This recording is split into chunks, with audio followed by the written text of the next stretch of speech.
నేను మీ బాణాల రెడ్డప్పాచారి.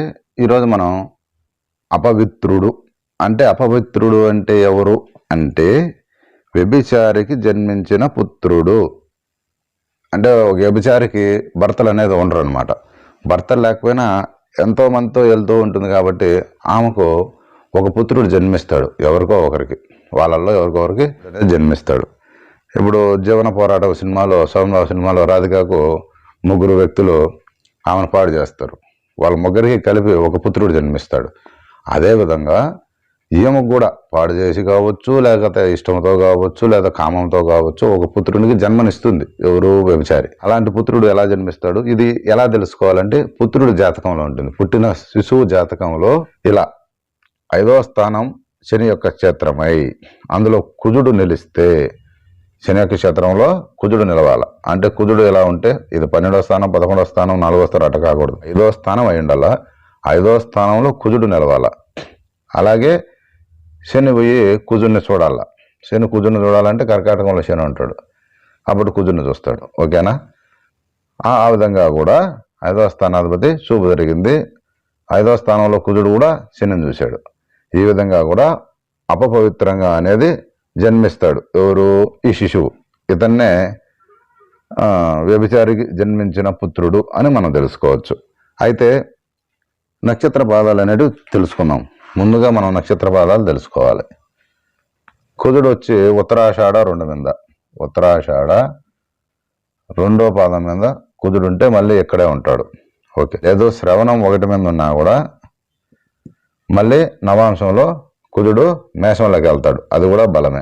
అది 2 నక్షత్ర పాదాల మీద ఉంటే మాత్రమే ఈ బలం అనేది ఉంటుంది. అయితే ఇతను జన్మించినప్పుడు లగ్నం ఏదైనా రాశి ఏదైనప్పటికీ, రాశితో పని లేదు. ఇక్కడ ముందు గమనించుకోండి, ఎప్పుడు కూడా రాశుల గురించి నేను ఎప్పుడు చెప్పలేదు. రాశి ఏ రాశిలో జన్మించిన వాడైనా కూడా లగ్నం ఏ విధంగా జన్మించి లగ్నం ఇదైపోయి ఇలా కుజుడు ఇలా 5వ స్థానంలోకి వస్తే, శని ఇంట్లోకి వస్తే ఈ విధమైన ఫలితాలు అనేటివి ఉంటాయి అని మనం తెలుసుకోవచ్చు. అలాగే లగ్నం కూడా చిత్త 2 మీద కానీ, హస్త 4 మీద కానీ లగ్నం అయి ఉండాలి. హస్త 4 మీద లగ్నం మళ్ళీ కర్కాటకంలోకి వెళ్తుంది నవాంశంలో. చిత్త 2 మీద లగ్నం మళ్ళీ కన్యలోనే ఉంటుంది. కాబట్టి ఇది 5వ స్థానం అవుతుంది. ఇక్కడి నుండి చూపు అనేది జరుగుతుంది. మళ్ళీ లగ్నాన్ని చూస్తాడు ఎవరు? కుజుడు. ఈ ఉత్తరాషాఢ నక్షత్రం మీద కానీ, శ్రవణం 1 మీద కానీ ఉండాల కుజుడు. లగ్నం వచ్చి చిత్త 2 మీద కానీ, హస్త 4 మీద కానీ లగ్నం అయి ఉండాలి. అలాంటప్పుడు మాత్రమే ఇది 100% పనిచేస్తుంది. ఈ యొక్క దశాకాలంలో ఎప్పుడు కూడా ఈ యొక్క దశాకాలంలో ఇతను ఎవరు అనేది బయటపడుతుంది. అంతవరకు ఇతని జన్మ అనేది బయటపడదు. ఆ దశ రాలేదనుకోండి, ఇతను ఎవరు అనేది ప్రపంచానికి తెలియదు. ఎవరికి జన్మించాడు ఏమనేది తెలియకుండా పోతుంది. తండ్రి ఎవరు అనేది కనిపెట్టలేడు. ఈ యొక్క దశ వచ్చినప్పుడు వీళ్ళ తండ్రి ఎవరు అనేది వాళ్ళ అమ్మ చెప్తుంది అనమాట. పోతూ చెప్పేసి వెళ్ళిపోయే అవకాశాలు అనేవి ఉంటాయి. అలా వారు మీ తండ్రి అని. కానీ ఏమో తాళియోగం అనేది ఉండదు అనమాట. తాళియోగం లేకుండా జన్మిస్తాడు. ఇతన్నే వ్యభిచారికి జన్మించిన వాడు, అపవిత్రుడు అని అంటాం. ఇట్లాంటి వీడియోలు అనేటివి చాలా అరుదుగా చాలా మంది తెలుసుకొని నేర్చుకొని వాళ్ళ యొక్క జన్మ గురించి వాళ్ళు తెలుసుకోండి. జన్మతః ప్రతి మనిషి పవిత్రము అపవిత్రం అని 2 ఉంటాయి. మంచి చెడు, న్యాయం అన్యాయం, ధర్మం అధర్మం, కామం మోక్షం. ఇలా ప్రతి రాశికి, ప్రతి లగ్నానికి, ప్రతి 5వ స్థానానికి, 9వ స్థానానికి, 12వ స్థానానికి చాలా లింక్స్ అనేటివి ఎక్కువగా ఉంటాయి. ఆ లింక్స్ అనేటివి మనం ఎప్పుడైతే తెలుసుకుంటామో అది మనకు క్లారిటీగా మానవ జన్మ ఎందుకు ఎత్తామని మనకు అర్థమవుతుంది. ఈ విధంగా కూడా మనం తెలుసుకోవచ్చు. నేను మీ బాణాల రెడ్డప్పాచారి. నమస్కారం. నా ఫోన్ నెంబర్ 9744458429. నా ఫోన్పే నెంబర్, అలాగే వాట్సాప్ నెంబర్, కాల్స్ నెంబర్, అన్ని నెంబర్స్ ఒకటే. ఓకేనా? మీరు ఎవరైనా కాల్ చేసి మాట్లాడాలనుకున్నా, వాట్సాప్లో ఏదైనా పెట్టాలనుకున్నా పెట్టండి, ఇబ్బంది ఏం లేదు.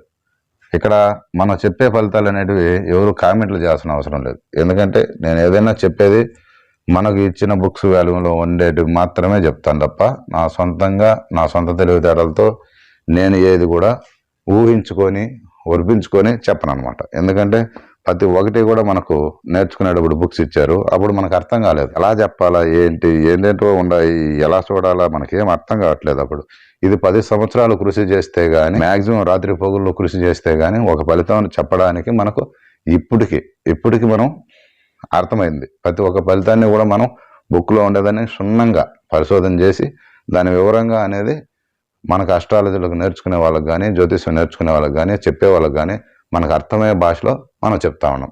అది కూడా ఇంగ్లీష్లో కాకుండా కేవలం తెలుగులోనే చెప్తాం, ఎందుకంటే మనకి ఇంగ్లీష్ రాదు. ఓకేనా? ఎప్పుడైనా మనకు రాదు అని ఒప్పుకోవచ్చు, తప్పు ఏమీ లేదు. ఎందుకంటే మనకు రాదు తెలుగు క్లియర్గా వచ్చు, అస్ట్రాలజీ క్లియర్గా వచ్చు.